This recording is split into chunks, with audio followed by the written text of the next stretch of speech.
ஓ ஓ ஓ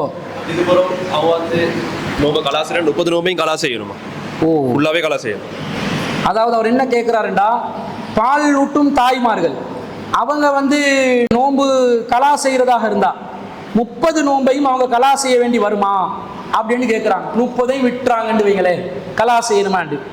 இந்த பால் ஊட்டும் தாய்மார்களுக்கும் கர்ப்பிணி பெண்களுக்கும் நோம்புல தற்காலிக சலுகை தான் இருக்கிறது. நசாயில 2276வது செய்தியில வருது, இன்னல்லாஹ் அஸ்ஸவஜல், மகத்துவமும் மாண்பும் மிகுந்த அல்லாஹ், வலஅலில் முசாஃபிரி சௌமன் வசத்ர ஸலாத்தி, முசாஃபிரண்டா பயணிக்கு நோம்புலிருந்து சலுகை தந்திருக்கிறான். வசத்ர ஸலாத்தி, தொழுகையை சுருக்கி கொள்ற குறைத்து கொள்கின்ற சலுகையும் தந்திருக்கிறான்.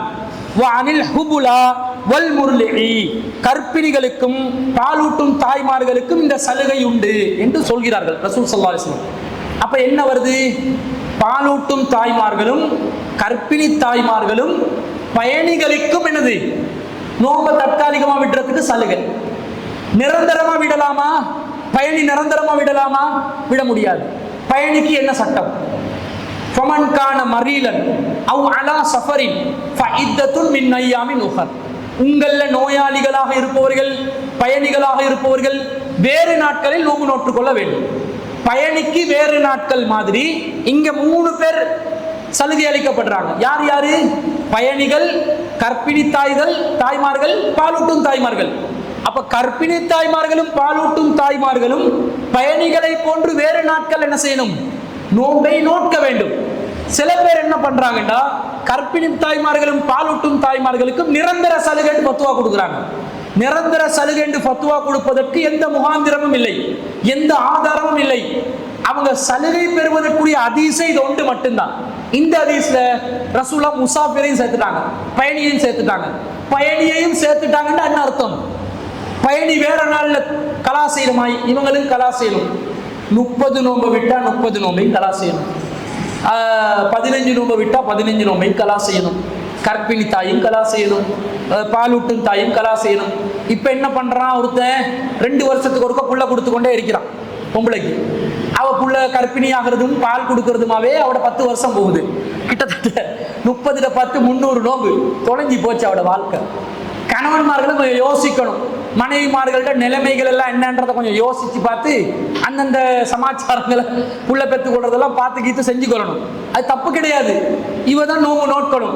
இவ கடமையான நிலையில மௌத்தா போன்னு சொன்னா ரசூல் ஸல்லல்லாஹு சொல்றாங்க, அவருக்கு பதிலாக அவருடைய வாரிசுகள், மன் மாத்த வலை பிசியாமின், யார் ஒருவர் நோன்பு இருக்கும் நிலையில் மரணித்து விடுகிறார்களோ சாம அன்பு வலியுகு, அவருக்கு பதிலாக அவருடைய பொறுப்பாளர் வாரிசுகள் நோன்பு நோக்கட்டும். அப்ப நோன்பு இவங்களுக்கு 300 400 நோன்பு இருந்த நிலையில உம்மா இருக்கிறாங்க. உம்மாவோட இறக்கமா இருந்தா உம்மா பயப்படவானா, நீங்க மௌத்தா போனோடனே நான் பிடிச்சிருவேன் சொல்லி அவங்களுக்கு சக்தி இல்லை தானே விட்டுறலாம். ஆனா புள்ளையில நம்ப இயலாது. நாளைக்கு மாப்பிள்ளையோட சேர்ந்து அவருக்கு பிஸி ஆயிட்டு நோம்பு கலா செய்யாம விட்டாண்டா எங்கட கதை முடிஞ்சு. அதனால நாங்களே என்ன செய்யணும்? கலா செஞ்சு கொள்ளத்தான் வேண்டும். 30 நோம்பு பிடிக்கிறதுக்கு 360 நாட்கள்ல, புற கேலண்டர் படி 355 நாட்கள்ல மீதமுள்ள 325 நாள் இருக்குது. பார்த்து பிடிச்சா ஒரு மாசத்துக்கு நோம்பு 3 நோம்பை கலா செஞ்சாலும் 10 மாசத்துல 30 நோம்பு தானா நிறைவேறிடும். அதை செய்யாம சோம்பேறித்தனமாக 100 200 அடிக்கி போனாங்கண்டா அவங்களுக்கு அது கடனா நிற்கும். அல்லாஹ் நாடினால் மன்னிப்பான், நாடினால் தண்டிப்பான். எனவே கர்ப்பிணி தாய்மார்களும் தங்களுடைய நோன்பை மீண்டும் நோக்க வேண்டும் என்பது, கலா செய்ய வேண்டும் என்பதும், பால் ஊட்டும் தாய்மார்களும் மீண்டும் கலா செய்ய வேண்டும் என்பதும் தான் மார்க்கத்துடைய சட்டம்.